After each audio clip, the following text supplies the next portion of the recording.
BMTC ಬಸ್ಗೆ ಮಣಿಪುರದ ಯುವತಿ ಬಲಿ. ಬಸ್ ಚಕ್ರದಡಿ ಸಿಲುಕಿ ಯುವತಿ ದುರ್ಮರಣ. ಮೈ ಜುಮ್ ಎನಿಸುತ್ತಿದೆ ಸಿಸಿಟಿವಿ ದೃಶ್ಯ. ಬೆಂಗಳೂರಿನ ಟಿನ್ ಫ್ಯಾಕ್ಟರಿ ಬಳಿ ಘಟನೆ.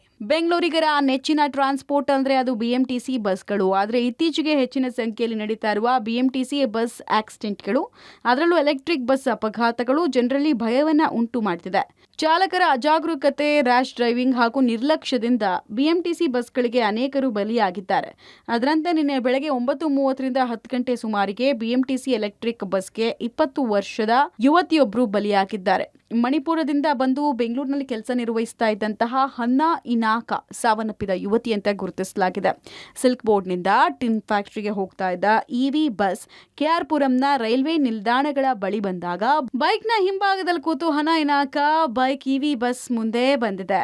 ಆಗ ಬಸ್ನ ಮುಂಭಾಗಕ್ಕೆ ಟಚ್ ಆಗಿ ಬೈಕ್ ಬ್ಯಾಲೆನ್ಸ್ ತಪ್ಪಿ ಕೆಳಗೆ ಬಿದ್ದಿದೆ. ಈ ವೇಳೆ ಹಿಂಭಾಗದಲ್ಲಿ ಕೂತ ಯುವತಿ ಬಸ್ ಮುಂಭಾಗದ ಚಕ್ರಕ್ಕೆ ಬಿದ್ದಿದ್ದಾಳೆ.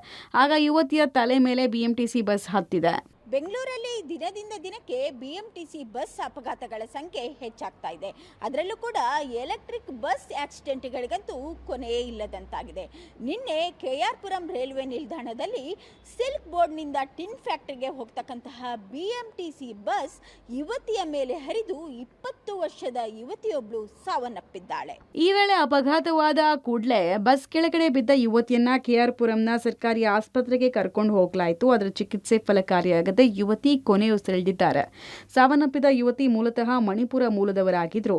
ಬದುಕು ಕಟ್ಟಿಕೊಳ್ಳೋಕೆ ಕೆಲಸ ಅರಸಿ ಬೆಂಗಳೂರಿಗೆ ಬಂದು ಮಾರತಳ್ಳಿಯಲ್ಲಿ ವಾಸ ಇದ್ರು. ಹೀಗೆ ಬಸ್ಗೆ ಬಲಿಯಾಗಿದ್ ಮಾತ್ರ ವಿಪರ್ಯಾಸ. ಬಿಎಂಟಿಸಿ ಬಸ್ ಚಾಲಕನ ನಿರ್ಲಕ್ಷ್ಯದಿಂದ ಯುವತಿಯೊಬ್ಬಳು ತನ್ನ ಪ್ರಾಣವನ್ನೇ ತೆತ್ತಿದ್ದಾಳೆ. ಆದರೂ ಕೂಡ ಇಂತಹ ಒಂದು ಅಪಘಾತಗಳಿಗೆ ಕೊನೆಯೇ ಇಲ್ಲದಂತಾಗಿದೆ. ಇಂತಹ ಒಂದು ಎಲೆಕ್ಟ್ರಿಕ್ ಬಸ್ ಡ್ರೈವರ್ಗಳ ವಿರುದ್ಧ ಬಿಎಂಟಿಸಿ ಕ್ರಮ ಕೈಗೊಳ್ಳಬೇಕಾಗಿದೆ. ಒಟ್ನಲ್ಲಿ ಈ ಅಪಘಾತದಲ್ಲಿ ಚಾಲಕನ ನಿರ್ಲಕ್ಷ್ಯ ಎದ್ದು ಕಾಣ್ತಾ ಇದೆ. ಸದ್ಯ ಮಹದೇವಪುರ ಪೊಲೀಸರು ಬಸ್ ಚಾಲಕ ಹಾಗೂ ನಿರ್ವಾಹಕನನ್ನ ವಶಕ್ಕೆ ಪಡೆದು ವಿಚಾರಣೆ ಮಾಡ್ತಾ ಇದ್ದಾರೆ. ಇಂಥ ಘಟನೆಗಳ ಬಗ್ಗೆ ಬಿಎಂಟಿಸಿ ಕ್ರಮವನ್ನ ಕೈಗೊಳ್ಳಬೇಕಾಗಿದೆ. Aruna Shiraguppi, public TV, Bengaluru.